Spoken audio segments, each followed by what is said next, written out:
Welcome to November, friends, and welcome to Words of Ex-Mormon. I am here today in the mountains as always. I heated up my car and drove around until it was really hot and I was sweaty because it is so cold today, and it is beautiful though. It is snowing, big fluffy snowflakes. Maybe you can kind of see outside my window. I love this weather. I am so happy that Thanksgiving or that Halloween is over. I do love fall and I love Halloween as well, but by the time we're done with Halloween, I'm ready to move on to Christmas. I spent the weekend putting up my trees, yes, multiple, and if you're not like into that and you want to wait until Thanksgiving and stuff, like, more power to you. My tree doesn't hurt you. I love Christmas. I love Yule. Yule is a big deal in our family. But I may have to probably find somewhere else to do these videos because it is really cold. Ooh, there's a whole flock of turkeys over there. A wild flock of turkeys. There's probably 15 of them. Last time I was here, I saw deer. Like a whole herd of deer. It was awesome. So I love coming up here. So I don't know, maybe I'll just like invest in a space heater or like a really big coat. I don't know, like I have a coat, but I can't run my car for the heat. It's too loud, so it doesn't work very well. So if I have to put my coat on, I don't know, that just feels really weird to me. Anyway, might have to find somewhere else to be, but I'm really glad to be here. I'm really glad that you're here. Thank you so much for tuning in. Today,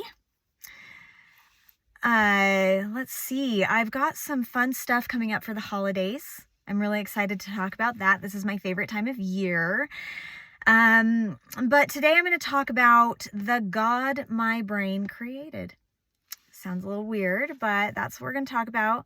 This week's activity has picked up on not on my videos so much from last week, which was super fun. I had a little conversation, 2-hour conversation. It was very long, so buckle in for that. But we talked about ghost stories with my cute daughter Scarlett, and that was just really super fun. It wasn't so much about the normal content of my normal channel here, but I'd love for you to go check it out. It was really fun. But the activity that's been picking up on my daily posts, though, are kind of just the memes. If you follow me, you know that mainly I post kind of a meme a day, just to kind of stay active every day.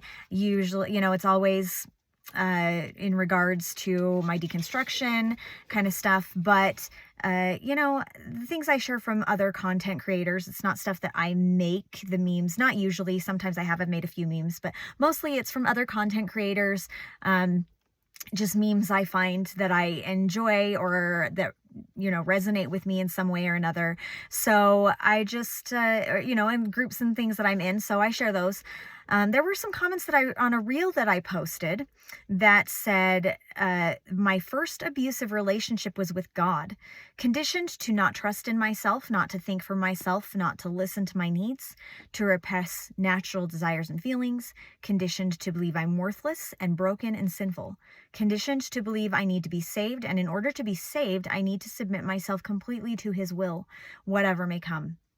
Threatened that if I ever spoke up against abuse or voiced my questions, then I would be shunned. And in all of that, I was taught to believe that this was from a loving God. And the comments that I received on that reel said, "This is not conditioning by God, but Satan. You think God conditions you to feel worthless? That isn't God." From that comment, I kind of started dissecting this meme and kind of what my feelings are about it, and that's what I want to talk about today. See, the comment misinterprets the meme as though I was actually like talking about a real existing God. But that's not what this meme is about. God didn't teach me those things. I was in a cult that was controlled that controlled everything about me. My thoughts, my clothing, my finances, what I ate or drank, what I was allowed to watch, read, listen to, where I could do my research, and how I was allowed to have a family. So even though the organization used God as a figurehead to control and maintain my loyalty and to gain my financial support, there wasn't actually a God behind it. It was just a lot of power-hungry men who are hoarding resources and exploiting women. Okay, so most of you are aware of that. You probably already put two and two together when you saw that reel or that meme that I posted. It's a lot easier to see that metaphor from the outside and to realize that that meme isn't referring to God at all. And that's all well and good.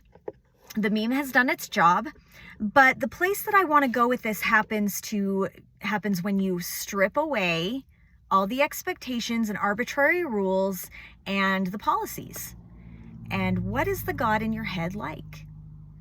While I think most Mormons do, when they think of Heavenly Father, they imagine unconditional love, peace, patience, forgiveness, good things, or to quote Olaf, because it's snowing and he's a snowman, all good things, a lot of good things. And that's what we want in a God. We want an entity that can distribute peace when we are feeling anxious or depressed or worried or sad. Someone who, when we feel alone or scared, whom we know understands exactly how we feel. Never underestimate the power of feeling understood and known and heard. It works miracles. For me, a lot of my understanding of God revolved around parenthood. Before I get ahead of myself here, though, let me start with this. Before I had kids, my understanding of God revolved around my relationship with my parents. And that was fine, I guess. My parents are good parents. They're good people. I have good relationships with them. But there is a complexity to that. There are things I don't tell my parents or talk to them about because, they're just not applicable to them all the time. There's also an authoritarian element to my parents, just the relationship in general from kid to parent. Not really so much now that I'm 42. They aren't parenting me. I make my own choices, but there's a certain level of enmeshment that is common in high demand societies where kids grow up knowing that there's an expectation that they are not their own person. They are an extension of their parents, and they are expected to feel all the same ways that their parents feel, or they are expected to behave all the same ways that their parents behave, and their authority figures. Maybe not everybody has parents, not everybody has good relationships, and some parents are abusive. Most parents, there can still be authoritarian and that enmeshment without abuse or straight up abuse or things that are overtly harmful. But it does extend to other authority figures. When you behave in a contrary way, not even necessarily in a bad way per se, but in a way that is different from your authority that wants you to behave that certain way, it's a reflection on them. It's not just about you, it's about them.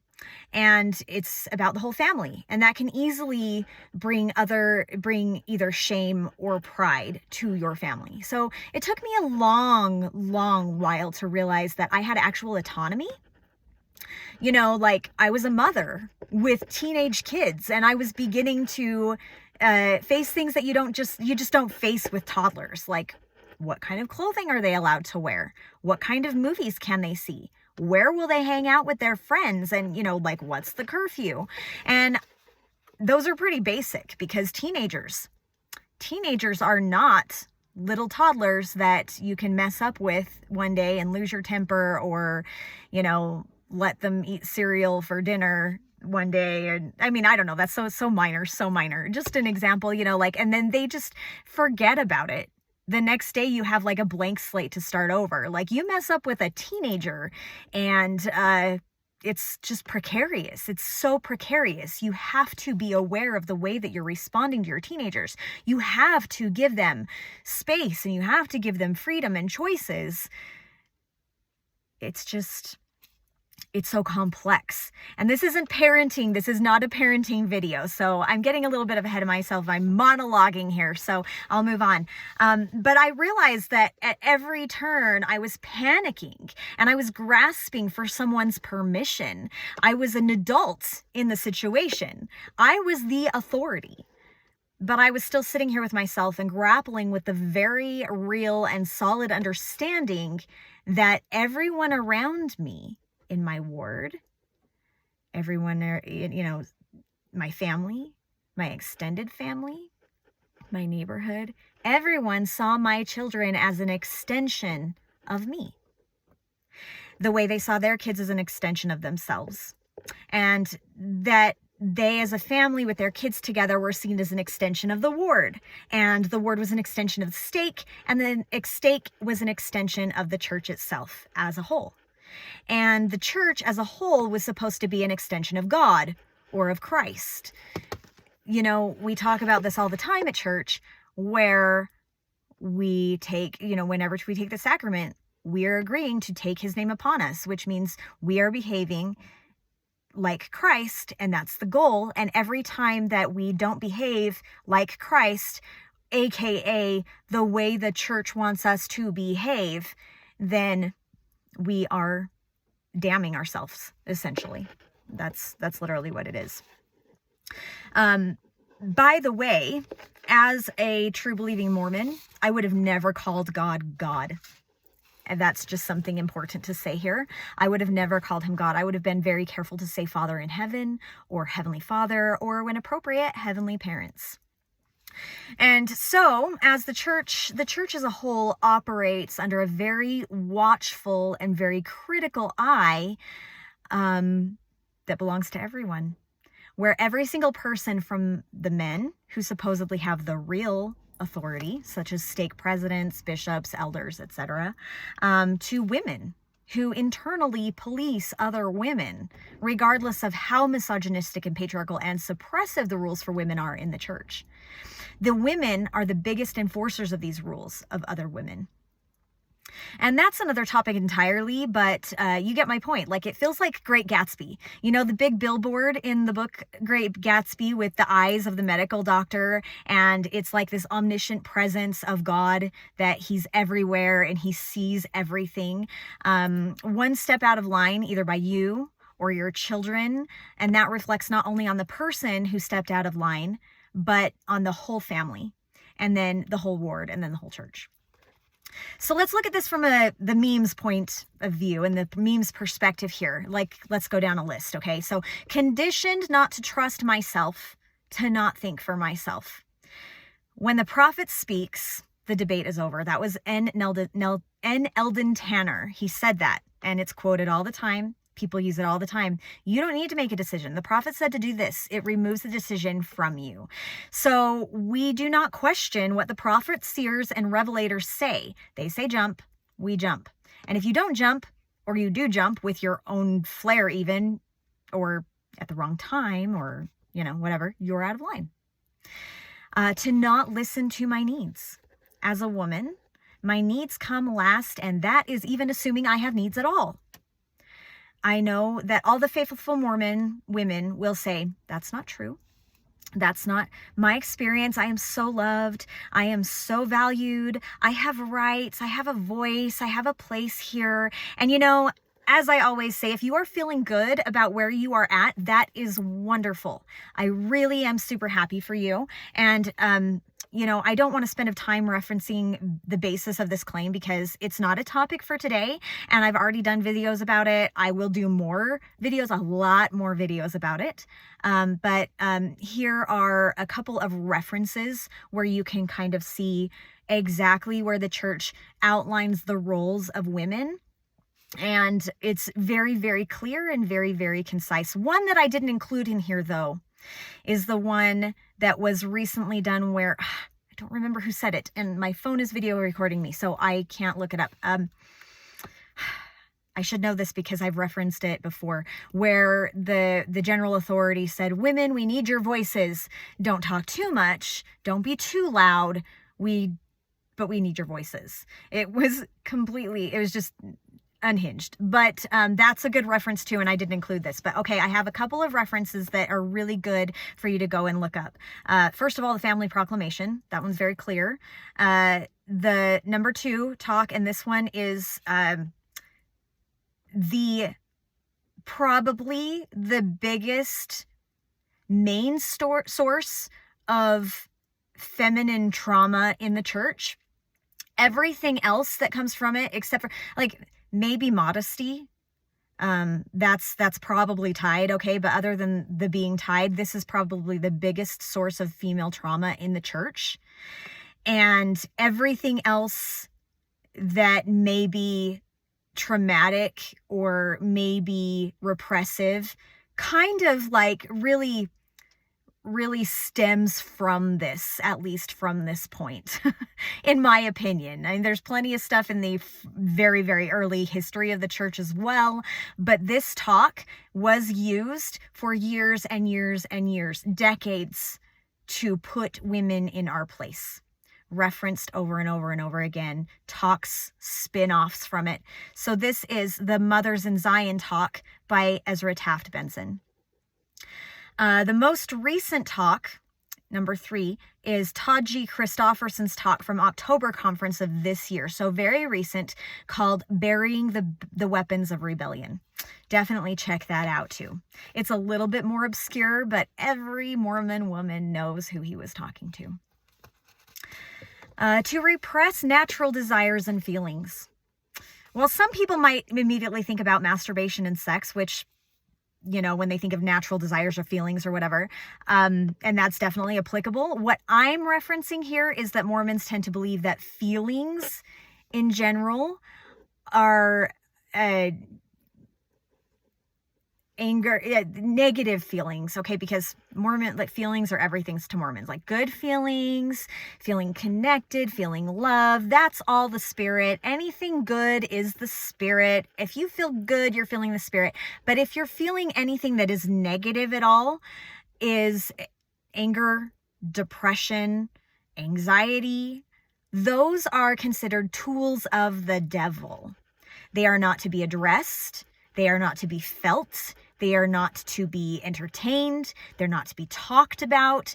The church has, over the last few years, gotten a little bit better with mental health and talking about these things in a more healthy way. But I only say more healthy because, not because it's actually healthy, but because it's more healthy than in the past, where they're like, this is the devil, so ignore it, you know? Because, like I said, they're tools of the devil, and the best way to deal with them is to just choose to be happy. Choose not to have that anxiety attack. I'll tell you this, okay? I have spent the majority of my life in a state of panic, legitimately in a state of panic. I had gotten so good at dealing with it and being functional in a state of anxiety that I almost didn't notice it, but it was there. Like, it's just the way I existed. I would literally like drop 12 pounds in a week because I would have such a high anxiety panic attack, and just the adrenaline from it would just heighten my metabolism, and I spent most of my life being very, very thin and not worrying about my weight. And I was like, yeah, like, it just totally embraced that and was very flippant about my weight. But I'll say this, and I've been to doctors, lots of doctors. I literally, in January of this year, was at my yearly physical checkup, and I told the doctor, I am currently having a panic attack right now. I feel like I'm out of breath. I feel like I can't breathe. I can feel my heart beating right here. I feel like I'm gonna die. And I feel like we should address this right now. He checked my vitals. He checked my oxygen levels. He did some blood work, which came back completely normal. Later, obviously not in that moment, but he just basically told me, there's nothing wrong with you. And he's not the first person who told me nothing was wrong with me. He just was like, your heart rate isn't elevated. Your oxygen levels are fine. Like, I was over here being like, because I felt like I couldn't get a whole lung full of breath. I couldn't breathe. Now, in January, this was normal for me. This was a very normal part of my life. I knew it was a panic attack, but I thought, it's been years. It's been a really long time. And I should probably maybe talk to a doctor about it. I had addressed it with a doctor before I got pregnant with my first baby, and it was anxiety, not depression. But they put me on Zoloft, and I literally didn't feel anything at all. I was just a husk of a person. I had no passions, no excitements, no desires, like, it was worse than the anxiety. It was almost like it gave me depression or something. So I just did the work that I had to do, the daily tasks, just went through it. And then I got pregnant and I just got off of it. And I haven't been on anything since. I realize that there's a trial and error and that you find the perfect dose, you'll feel really good and everything. I'm admittedly a little bit scared of the trial and error. And so I really have not pursued it a lot. I have talked to multiple doctors, but most doctors just want to put me on some kind of form of birth control. And I'm like, that's not the problem.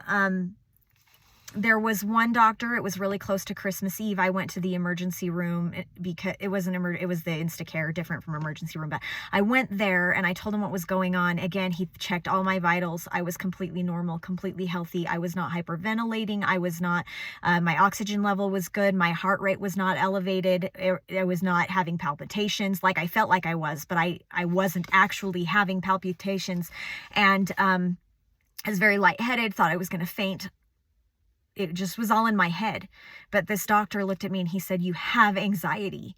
He's like, this is a real thing and I believe you, and you need to talk to somebody to get this worked out. I said, but I've talked to doctors. They don't believe me because they get the same results you do with all the vitals. And he's like, absolutely. You've got to advocate for yourself though.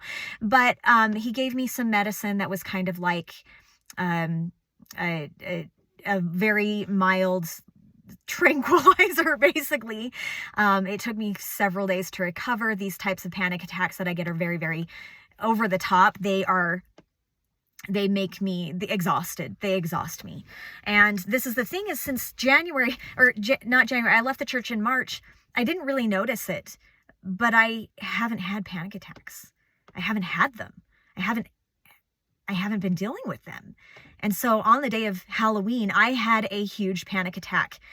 And I called my husband and I was like, I think I'm having a heart attack. I really think I'm having a heart attack. And he came home in 5 minutes, and I wear my watch every day, my Fitbit, and it gives me a heart rate. It actually monitors my heart. So if there was any palpitations, if there were any irregular heartbeats, it would tell me. It isn't doing any of that stuff. I was panicking. I was breathing heavy. I felt like I couldn't stand up. I was going to faint. I was going to die. I was like, but I'm 42. I'm very active. I walk miles every day. My heart rate is athletic. And so he just talked me through this panic attack. I cried a little bit. And I just was like, I can't believe that I lived so many decades of my life in that state. Like, it used to be normal to me. And it's been such a relief, such a step away, and kind of like a breath of fresh air, not having all of this to worry about, that I stopped having the panic attacks. I didn't notice that I wasn't having the panic attacks till I had one. And I was like, I used to be able to be like, no, it's just a panic attack. It's okay. I'm fine. I'm functioning through it. I know what it is. I can work through it. And that was just my normal state of life daily, day in and day out. And I had this happen to me, and it was just like my whole world shut down. And I was like, how did I do that? How did I live my life for so long, just panicking all the time? So these are the feelings that I'm talking about when we're talking about repressing natural feelings, and just choosing to just be happy, because you can just choose. I guess I was for years and years just choosing to be happy amongst my panic attacks that made me feel like I was dying. Everything's fine. Everything's on fire, but I'm fine. And these are a couple of references that you can check out. One is the talk Slow to Anger by Gordon B. Hinckley. 2, School Thy Feelings, Oh My Brother by Thomas S. Monson. And Agency and Anger by Lynn G. Robbins. And I get that anger can legitimately be a thing that damages relationships. It can be a thing that becomes abusive. And I'm not saying that, like, the thing is that the church just teaches that these feelings are bad. They don't go on to teach people how to positively handle them, how to react, the ways to cope with those kinds of feelings. They just say, don't feel them. Don't feel them, suppress them, turn that frown upside down, smile the frown away, those kinds of things. They don't teach you that it's okay to have those feelings, to find the root of those feelings, to address the problems, and ways to help bring you down from those heightened emotions. They just tell you it's bad to feel those things, so don't feel them. Grief is another thing that Mormons aren't allowed to feel. It's burdensome. It's an annoyance. It's annoying to other people. When I was trying to have my daughter Clementine, trigger warning here, on loss, I had 4 miscarriages, 5 babies, because one of them was a set of twins. And I would post about my pregnancy on each time I got pregnant. I would post about it on Facebook because I was excited, but also because they're my community. People on my Facebook are my community. I also had 5 previous very healthy pregnancies. I had a couple of losses in there as well, but overall, my experiences were very safe and my babies were healthy. And so I had those babies. And so it was safe for me to be like, I'm pregnant. This is exciting and we're really happy to welcome this baby. And so I would make those announcements. You have one miscarriage and you think, well, that's sad. I was attached to this baby. But we're still trying. We're moving on. It happens. And then you have another one, and that was unexpected. By the time we got to the 4th miscarriage, it was like, okay, what's wrong? But we were brokenhearted. I mean, it was hard for us to get pregnant anyway. And so the pregnancies weren't like one after another. They were far apart. And it took us, those miscarriages happened over a 3-year period. So it was, I would post it because I was expecting things to go the way it did with my previous 5 children and have a healthy baby. But also, when I was pregnant with who would then be Clementine, so this was a healthy pregnancy, but I had already had those 4 miscarriages. I had posted my announcement on my Facebook page. This friend who was supposed to be part of my community, she was supposed to be my friend. She commented on my announcement and said, why do you continually do this? And I'm paraphrasing here. I didn't go look up the quote or anything. I didn't look up her comment or whatever, but the gist of it is here. Why do you continually do this? Why don't you wait a while to see if it's going to be viable? Because you just keep posting these things and people get excited for you and then you lose it and we're supposed to feel bad for you. Like I'm doing it for attention, or like I was, doing it for fun, I wasn't sad about this. I wasn't dealing with it. Well, just shut up until it's viable, we don't want to have to feel sad about it. We don't want to acknowledge that you might be suffering. And so, like, she was literally telling me that I needed to suffer in silence. Mormon people are not allowed to grieve. Only people who have lost their faith are allowed to grieve, because without faith, of course, it's understandable that you would feel deep loss, because, you know, you won't see that person again because you don't have the lifeline the church offers. But Mormons know that families are forever. And so they are able to move right along. And it's not really that this is the truth of it. It's just that they are expected to look on the outside like everything is just fine. They're very faithful. And of course, that watchful eye that is the ward is making sure that you do look that way. There is, I was going to say something that just popped into my head. I'm trying to remember.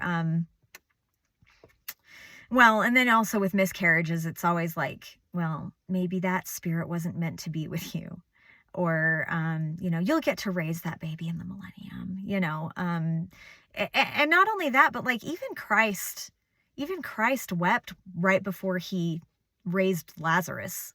You know, I'm not personally Christian anymore. I don't really believe that Christ did the things that are in the Bible, but even Christ grieved. He still cried. He was still upset about the loss of Lazarus, even though he knew in 15 minutes he was going to raise him and he'd be alive again. So, I mean, that should be an example, but even, you know, don't even get me started on the death and funerals. I will do a whole thing about that and what people say during funerals.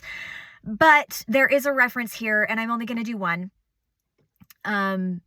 It's The Triumph of Hope by Neil L. Anderson. This was also in the most recent conference. It's kind of compares two stories. The story of the family who was faithful, and then they lost a family member. I think it was a husband. I don't remember. I listened to the talk, but I didn't take notes. And then there was a family who was unfaithful. They had left the church, and then they lost their family member. And of course, all hell broke loose and everything fell apart. But the people who were in the church, they were fine. Just fine.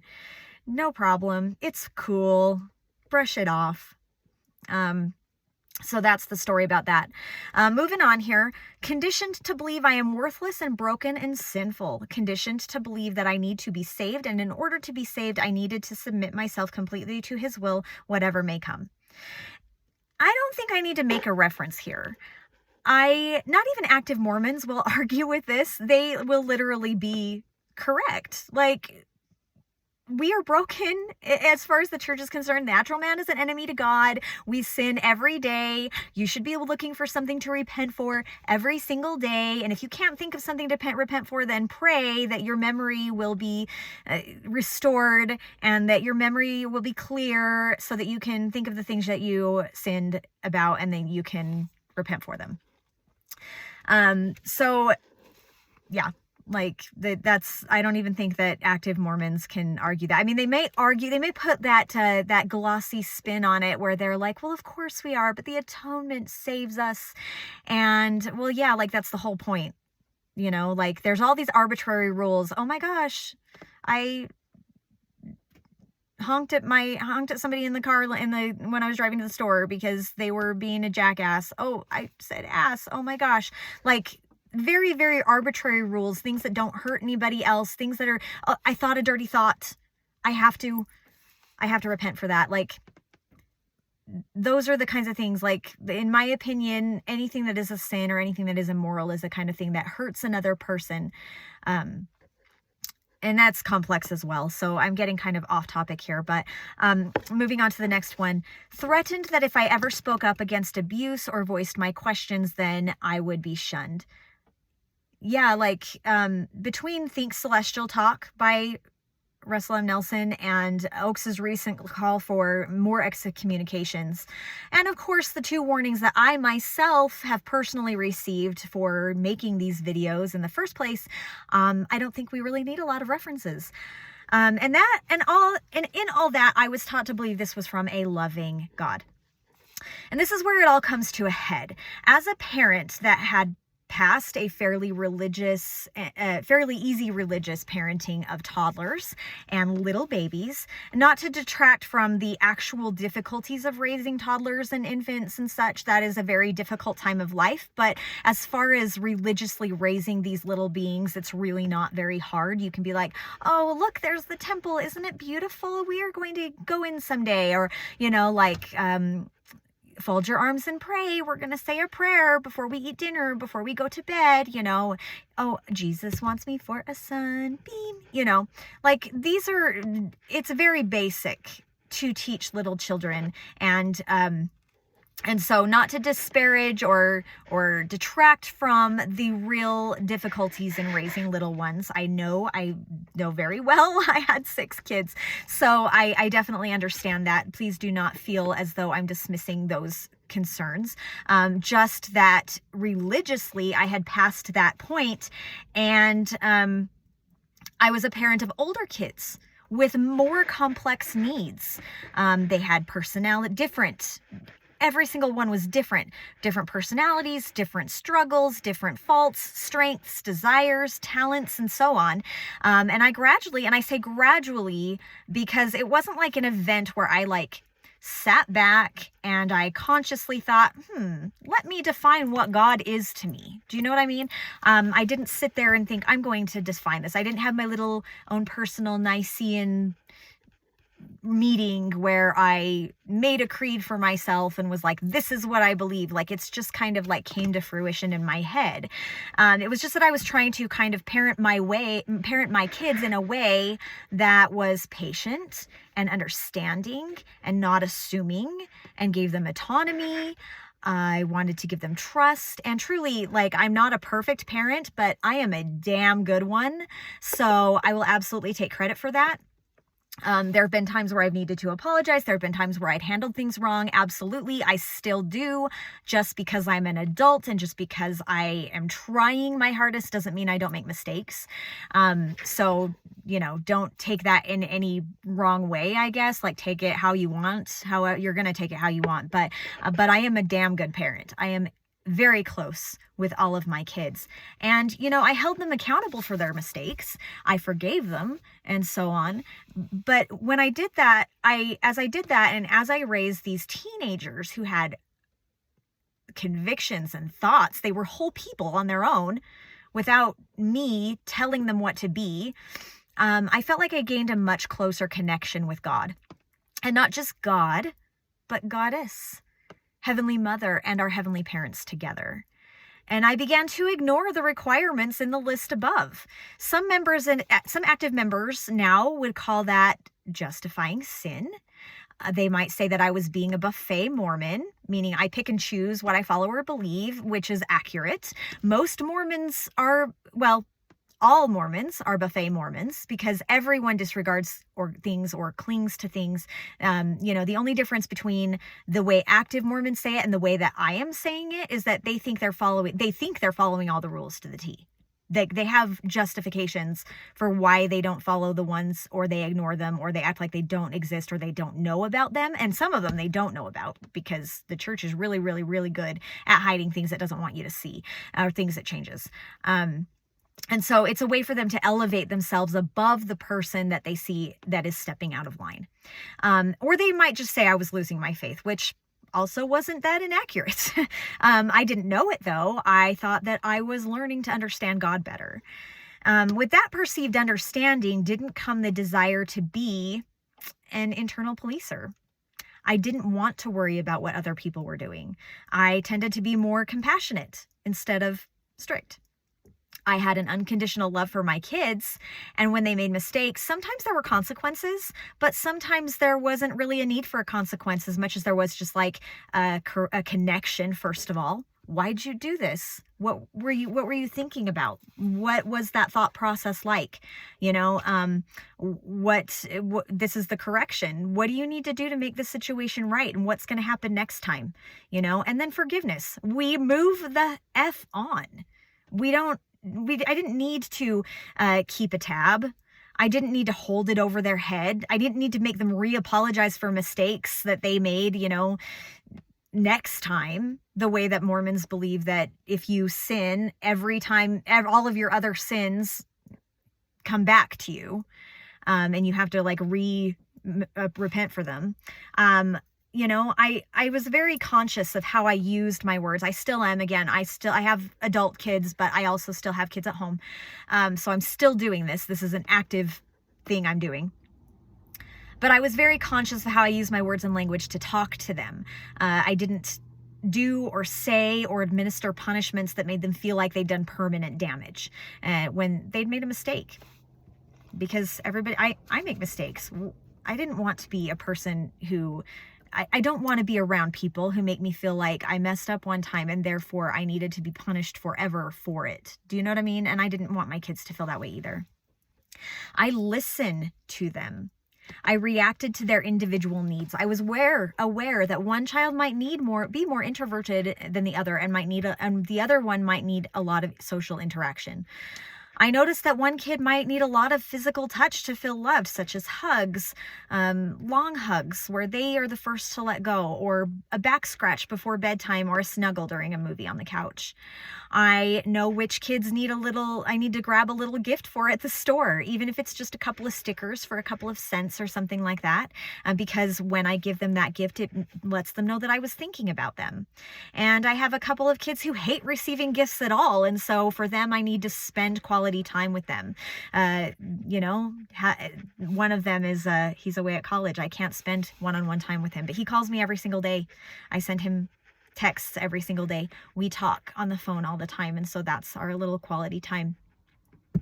Every single child I have has a different career goal. Every kid I have has different motivations that help them want to reach those goals. Some of them want to make a lot of money. Actually, none of my kids really want to make a lot of money. Most of them just have things that they enjoy.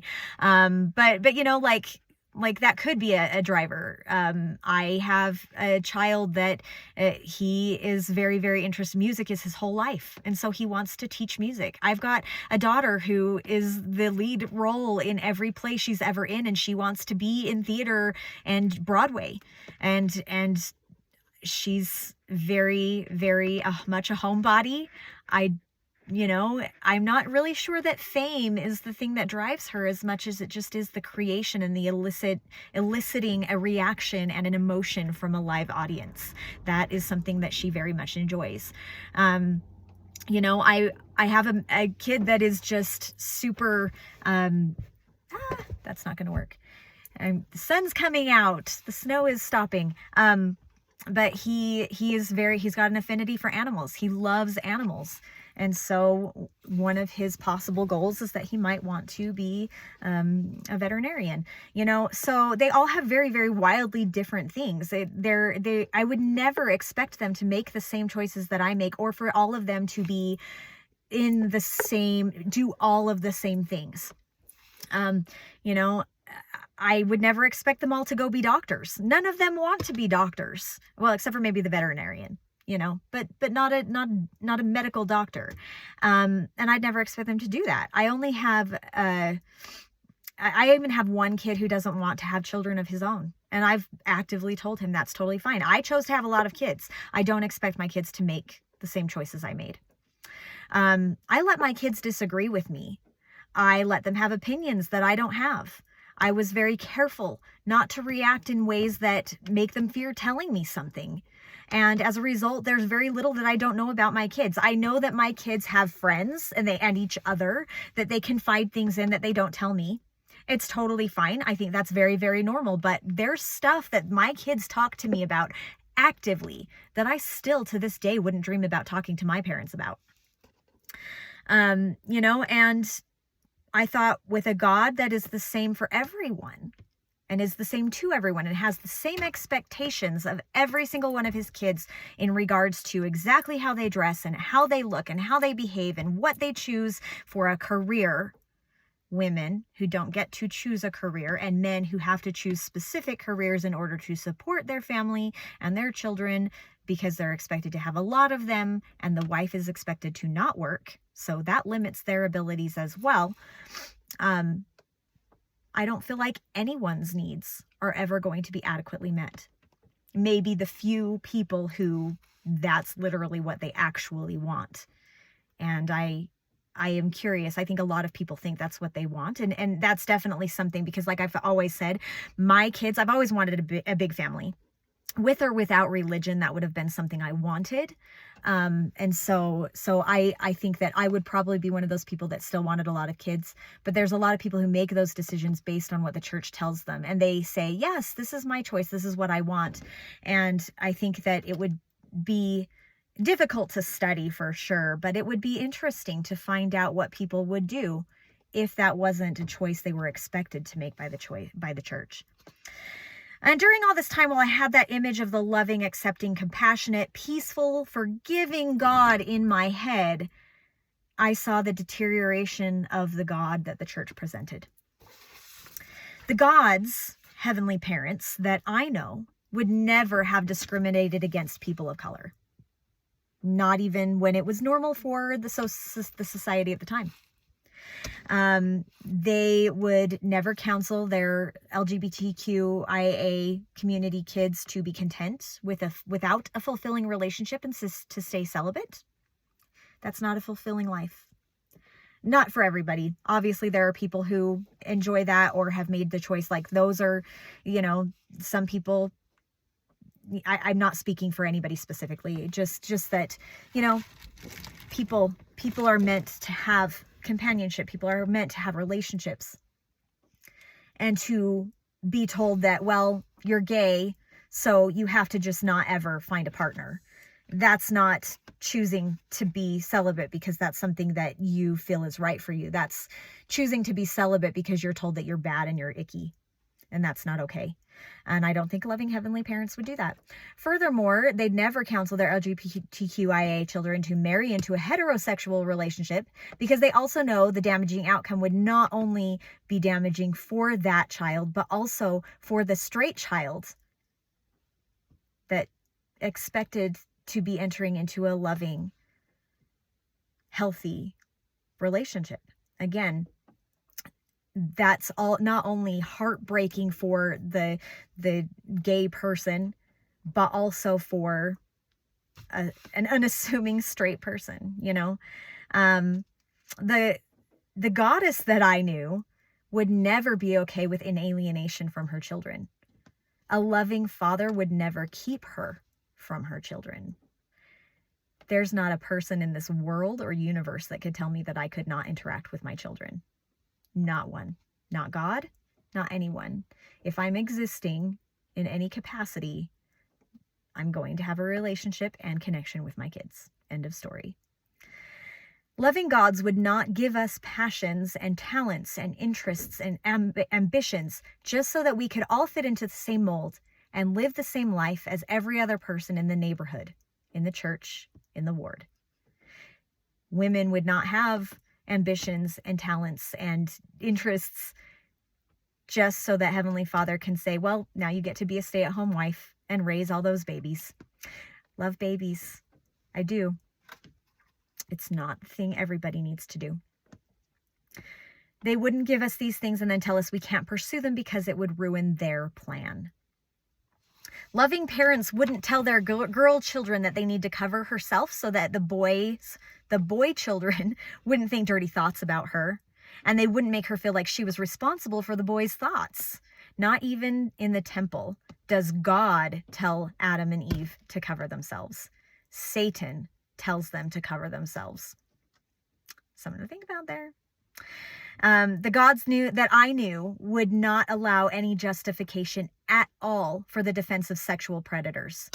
The God I'd come to know in my head would be deeply, deeply offended and ashamed of the church's use of tithing money, not just for the defense of predators, but especially for that. There's a lot of ways that money is being inappropriately used, but especially for that kind of a thing.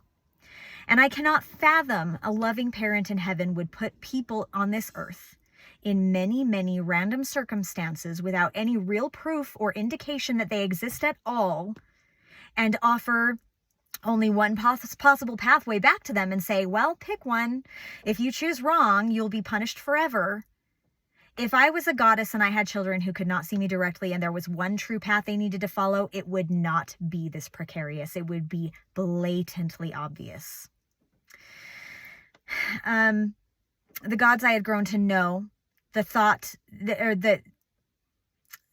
gods that I thought would match the compassion, the unconditional love, the gentleness and forgiveness and understanding and empathy, well, they could not coexist with the church's teachings. The arbitrary rules, the requirements of me as a woman and as a mother, they just could not coexist there. So when I left the church and the day that I said goodbye to my bishop and handed over the church keys to the Relief Society president, I still believed in God and Christ.